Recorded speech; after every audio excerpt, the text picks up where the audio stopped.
Hello everybody, welcome back to the channel. My name is Dave and today we're going to be doing some more work down in the lavender patch. So this is part 2 of preparing these new rows that we've got here. In the first video you would have seen us take the measurements, get the tractor out with a tiller on it and then start preparing these rows, getting them ready to put our new lavender in. So today what we're going to do is actually put some weed mat over these new mounds, and it's going to be a little bit different from what we did before. And over on these previous rows you may have seen the video, and this video is called Honey, I Forgot the Weed Mat. And this was a little bit difficult because we had to put the weed mat over the top of the lavender plants because they'd been growing in there for about 12 months. So what we're going to do is change it up a little bit this time and actually put the weed mat down first across the rows before we put the lavender plants in. So that's what we're going to try and do today. We've got mini truck here and we've just been down to the landscape place and we've got some nice 12mm gravel here which we're going to use to hold the weed mat down on the top, similar to what we've done over here. So we're going to do exactly the same principle, put gravel down the side of the weed mat to keep it on the ground. So the first exercise we've got to do is actually get our weed mat out, and I've got it in the box here. There it is there.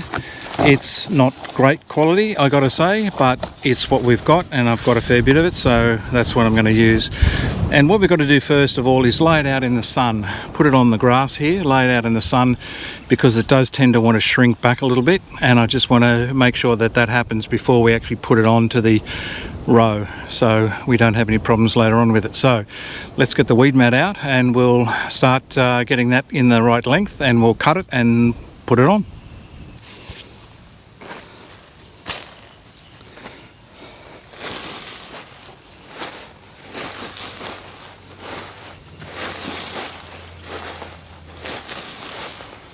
Righto, so we've got that rolled out. I've got a few bits of old timber logs here just holding the edge down because there is a bit of wind that's coming in from this side, and really this is something you've got to do on a day when there's not a lot of wind because it will tend to want to lift up and blow away.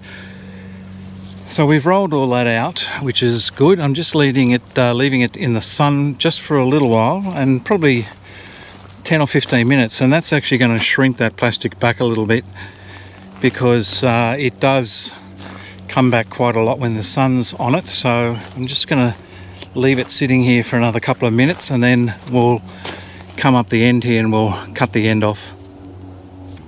I'm just allowing a little bit extra than I need at the end in case it shrinks back a little bit more, but I can always fold this end under.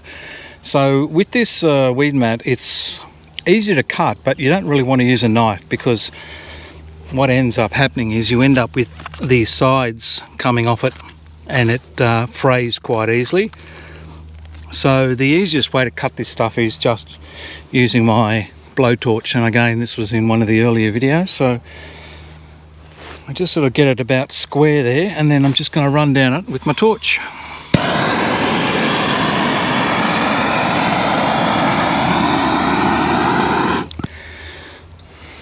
And that's done.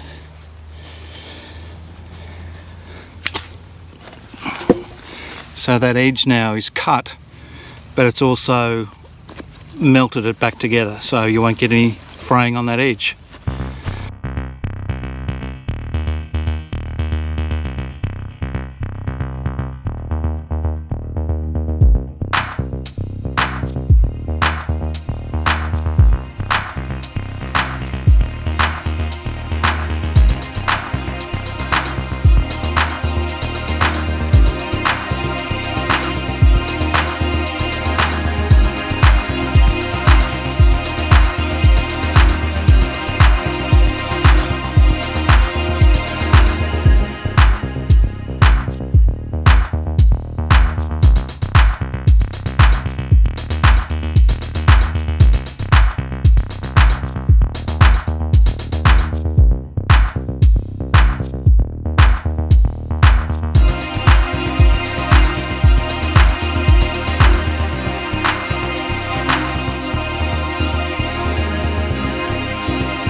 Well, there we are. I've just finished the last of the 3 rows, putting the weed mat on the top and the gravel down the sides.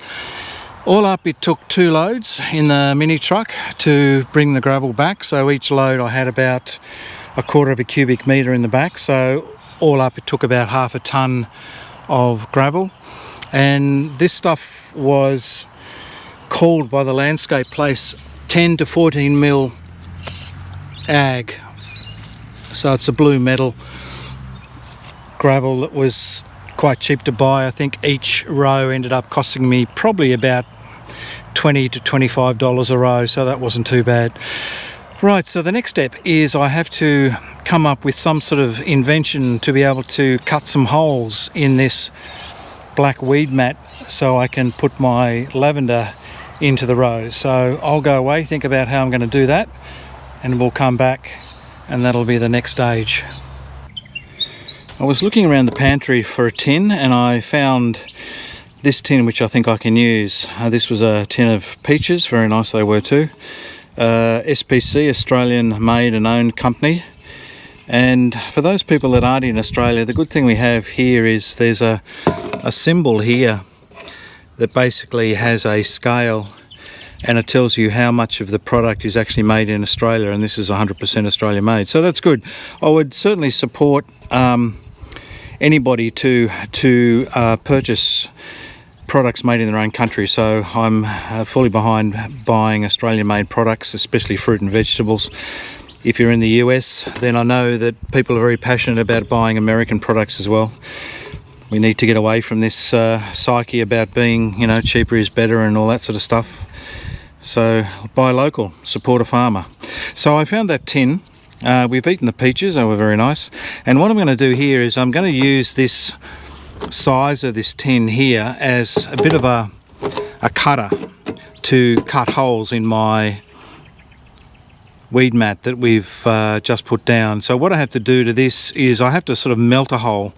So what I've got to use is my torch here and then heat around the edge of this and get it hot enough so when I press it into the plastic it's actually going to cut a hole, a bit like a scone cutter.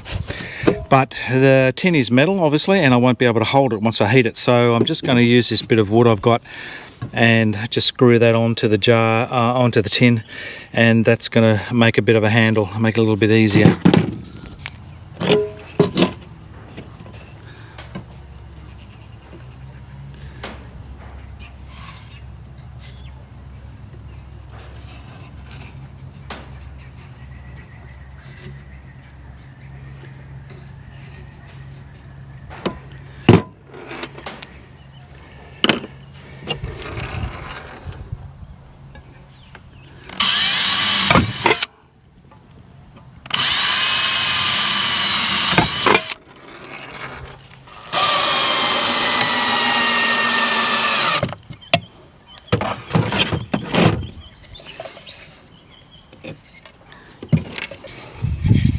think that'll work. Complete with blood. That hurt.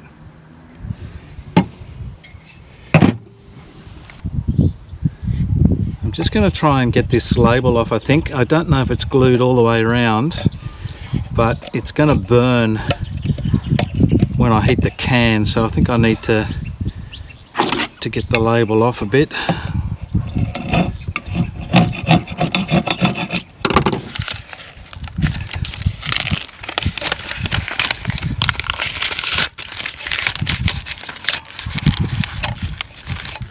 It's all right.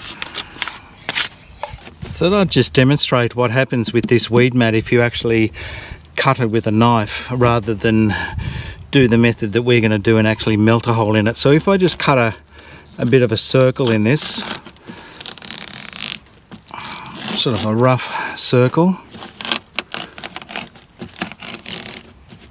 say that's the size that we want.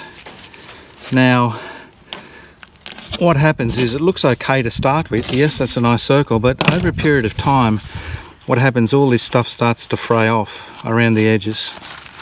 So you start to have this happen with the wind and the rain. So pretty soon it all starts to self-destruct and fall apart, and you have that type of look to it. So what we're trying to do with the method of heating a circle in it is to make sure that all these edges are nice and sealed. So we'll have a go at that.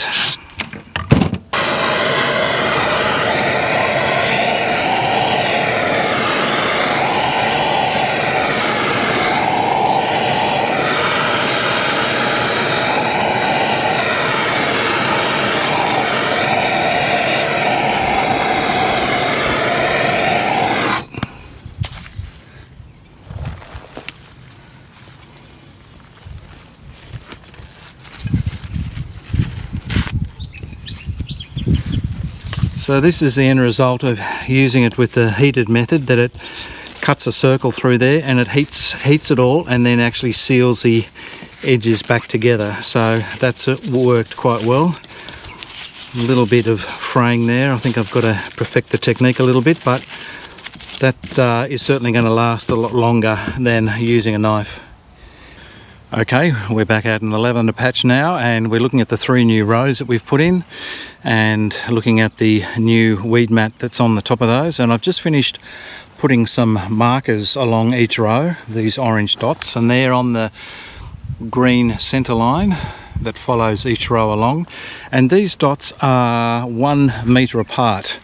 So the thinking here is that the Grosso plants that I put in will grow 1 metre tall, and they'll also grow 1 metre wide. So having these dots 1 metre apart means that the plant that's in this dot can grow 500 mil this way, this one will grow 500 mil this way, and they'll eventually join together and form one continual line of lavender.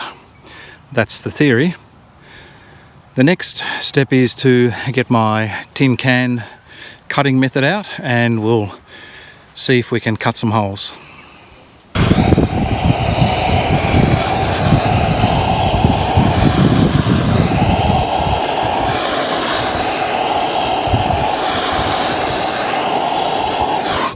Not sure how hot it's got to be.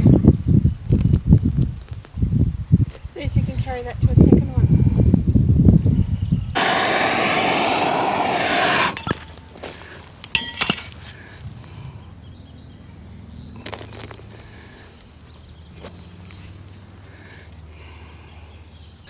That all went pretty well. I've just finished burning the holes, all 50 holes in the weed mat, and it all went pretty well. You can see there that that's nice and sealed on the edges there. That's not going to rip around there at all, so I'm quite happy with that. It's worked out quite well. I used a little bit of gas in my bottle, but I think it was the best way of doing it, and quite happy with the results, and have to get ready now to put some more lavender in.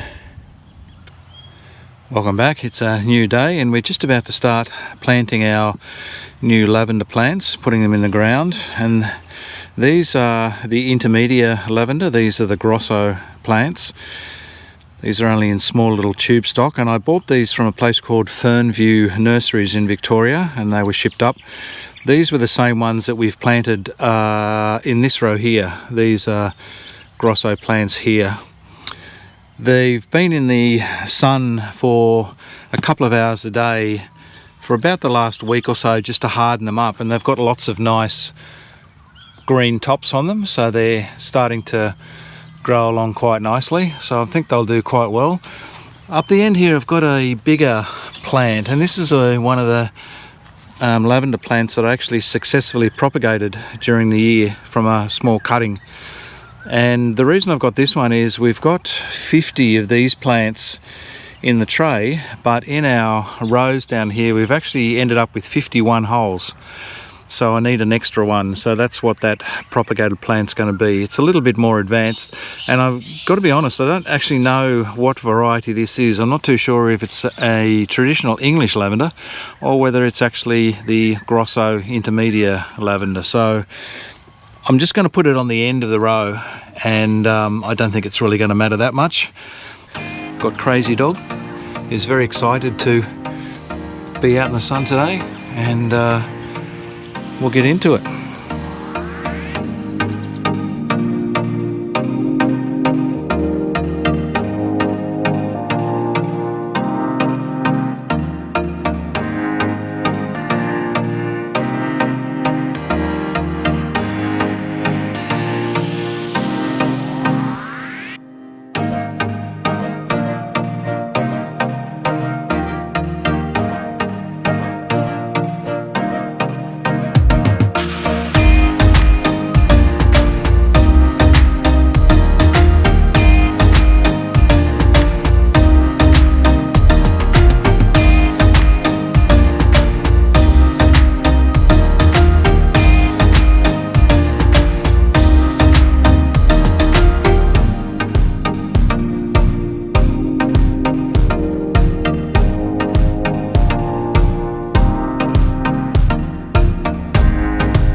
So once we've got our 3 holes that are burnt into the weed mat, I'm just going to put in my bamboo stakes, 2 of them in here. And then for this planting, what I've decided to try is our green tree guards, these plastic tree guards, and we've used these on a number of other plantings around the farm, and we've had great success with them. They seem to last a long time. They've been on some trees for about 3 years and haven't broken down, and I thought I would try it on this planting instead of the wire netting. And it's really just to give the young plants a bit of protection, mainly against the wind and also the rabbits that are here, to stop them maybe sort of trying to dig up the lavender plants. Time will tell.